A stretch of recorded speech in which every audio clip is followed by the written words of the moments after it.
Even in my self-admitted SAO fanboy head, I wouldn't say A1 Pictures has the best of reputations, and among the anime community at large, they certainly do not. The essence of the common complaints I see lobbied at the studio is that they prioritize products over art, shooting for the lowest common denominator and pumping out the equivalent of shovelware rather than actually pushing the envelope of the medium. Now, other more popular AniTubers have done much better written and far better research videos on A1, so I won't bother to reiterate their points here and instead encourage you to check out those videos for yourself, but suffice it to say that A1 shows tend to be hit or miss for a fair number of people. Which brings us naturally to the topic of today's review, Shin Sekai Yori, a series which for me feels in many ways like a polar opposite to the usual A1 aesthetic, very unlike the asterisk wars and Altanoa Zeros you may associate with the studio. Now different doesn't always mean better, but in this case, yeah, different is better.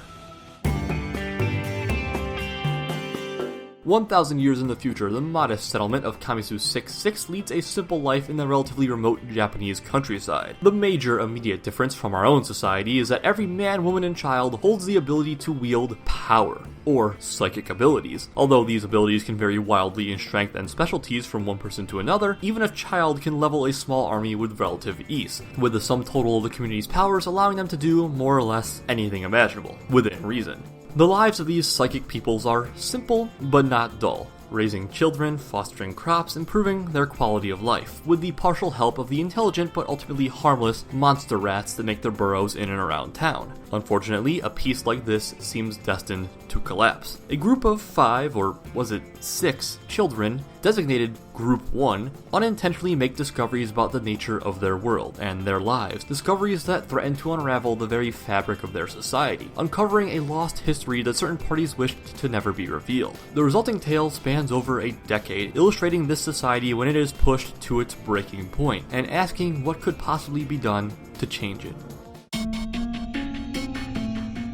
If I had to place Shin Sekai Yori under a typical genre label, it would be a clash between a more laid-back fantasy and subtle sci-fi. Our character's society is reasonably similar to those in literature like 1984 and The Giver, anime like Psycho-Pass, or even, for a somewhat strange example, Mother 3's New Pork City, in that it is a fairly classic false utopia. Everything seems happy and dandy on the surface, and many citizens may even in fact genuinely be happy, but once you take a step deeper, there's a lot of fear and tyranny behind the scenes, though the authorities may have convinced even themselves that this is not the case. I don't want to specify the exact machinations of Kamisu 6-6, since most of it is presented as plot reveals as the viewer continues through the story, but right from the beginning you will get a sense that there's something not quite right. Shin Sekai Yori almost invariably keeps up a lingering atmosphere of unsettling dread, as if something is always off, and in traditional fashion, this atmosphere is forwarded by the animation and the music. We can start with what I alluded to in the intro, that Shin Sekai Yori, in my opinion, is a clear exception to the usual A1 Pictures rule. When A1 wants to make a good-looking show, they can make a damn good-looking show. For every Ace Attorney and Gunslinger Stratos, you'll have a Your Lie in April, a 7 Deadly Sins, and a Sword Art Online 2, which, no matter how much you may hate the story or the characters, is difficult to deny that it looks quite good. However, all those examples stand out for reasons that I wouldn't say are exactly applicable to Shin Sekai Yori. The style we have here feels more rustic than all those others. It's not something to particularly impress with its action cuts or literally vibrant emotional displays, but more so a down-to-earth, laid-back simplicity, playing things low and simple to draw you in and keep you calm, which you could argue is kinda how the society treats its citizenry. Shin Sekai Yori isn't exactly the type of show where I vividly remember any one specific scene that visually went above and beyond, instead opting for a more consistent and mellower approach the whole way through. Admittedly, this is contrasted with a small but notable number of more abstract sequences,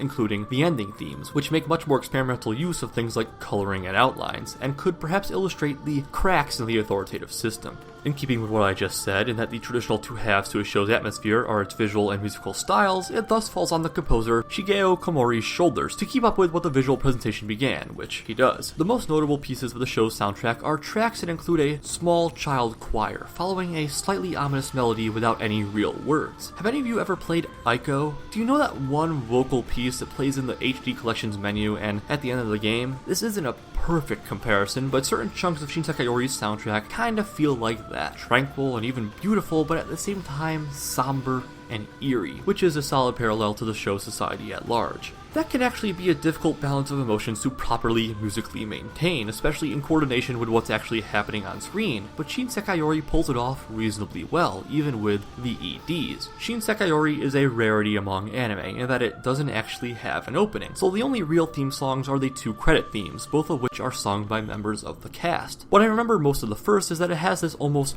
broken musical style, as if constantly skipping and repeating, again kind of stylistically relevant to their society and the story. The second ED is performed by Kana Hanazawa, and while I am a big fan of hers and can appreciate the meaning behind her character singing the ending, I didn't care for the song itself, at all, really, which is a shame, because I did quite like the first one. But putting the presentation aside and returning to the story itself of Shin Sekai Yori, one of its more basic beats, but one that repeatedly held my attention, is that whatever happens, time trudges on. It is the rare anime that lets you track the entire life of a character, from adolescence up well into adulthood, but Shin Sekai Yori does. That may or may not be inherently interesting to you, in that the show starts with kids' school shenanigans and evolves up to moderate politics and societal strife, but what would likely be more interesting is how well it makes use of this long span of time, and I would say it makes use of it very well. It doesn't feel like a story that could have been properly told if the time frame were any shorter. Spacing things out over several years allows us to witness the butterfly effect in full effect, how throwaway actions years ago can give rise to dramatic consequences down the line, and how those dramatic consequences can stack up on top of each other to produce an effect that no one could have seen coming. Although the show juggles a few topics throughout its run, it ultimately settles on questions of slavery and human nature, doing its best to warp the traditional perceptions of good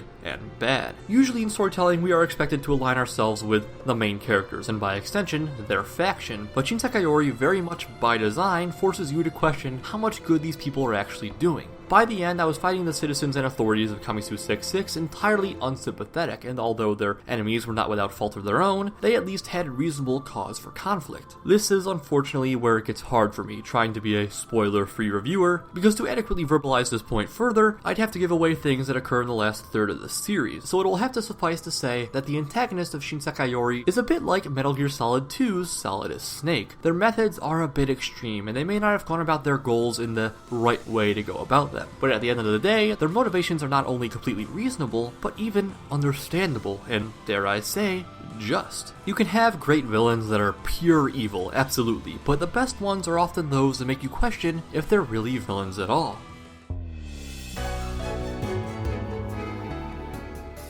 If I had to point out something I felt Shin Sekai Yori did poorly, which I will, since I mean that's kind of what I'm here for, it would without a doubt be the characters, with the exception of the antagonist I literally just mentioned. The main group of kids, Group 1, is made up entirely of largely forgettable individuals, which may be obvious since I haven't named even one of them since the beginning of this review. Most people in Shin Sekai Yori's story just aren't particularly robust or memorable as people, from small side characters all the way up to our leads. I would have difficulty describing them or their personalities in any real detail beyond their position or what happens to them, how the plot uses them to meet its ends. They are inert, lifeless, unsympathetic beyond the basic sympathy that you would hopefully automatically extend to your fellow man. They don't feel like characters, they feel like vehicles for the plot. And something like this can really drag a show down if pure plot or atmosphere isn't your thing. If you need to relate to the cast to really get into a series, Shin Sekai Yori makes you work for it. Funny enough, my only other complaint is much smaller by comparison. Shin Sekai Yori's characters acting as narrators have an annoying habit of making foreboding statements after an event or a supposed resolution. Something along the lines of ending a fairly happy episode with something like, "We had no idea of the horrors to come," or, "If only so-and-so had done such and such, so many lives could have been saved."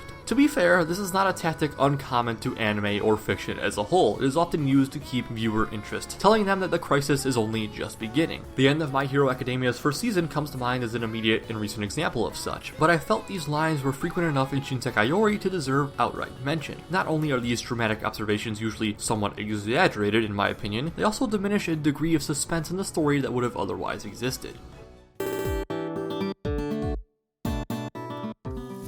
A very common criticism I see of Shin Sekai Yori that I have yet to mention in any capacity is simply that the beginning is boring and slow and takes a while to build to a point where it feels like it's past the setup and things are happening. But for whatever reason, I myself never actually found the show to be all that slow. I was always interested, even in the early episodes, thanks to the drip feed of information it gives us about this new strange society. But maybe I just have a high tolerance for that sort of thing, I don't know. Regardless, when I first started Shin Sekai Yori, it vaguely reminded me of a series like Haibane Renmei, which is just a snapshot of life in some surreal world. But to continue that analogy, if Renmei could be considered mostly setup, Shin Sekai Yori over time becomes setup, climax, and eventual payoff. So after taking everything into account, as well as my own subjective enjoyment on a scale from F to S, feels like I've been giving a lot of these lately, but I have to call them how I see them, and Shin Sekai Yori deserves an A rating. It's a definite shame that the characters themselves were so relatively disappointing, but the story itself was more than strong enough to keep things afloat, especially once everything ties together by the end. Shin Sekai Yori is currently available for legal streaming from Crunchyroll and the Anime Network.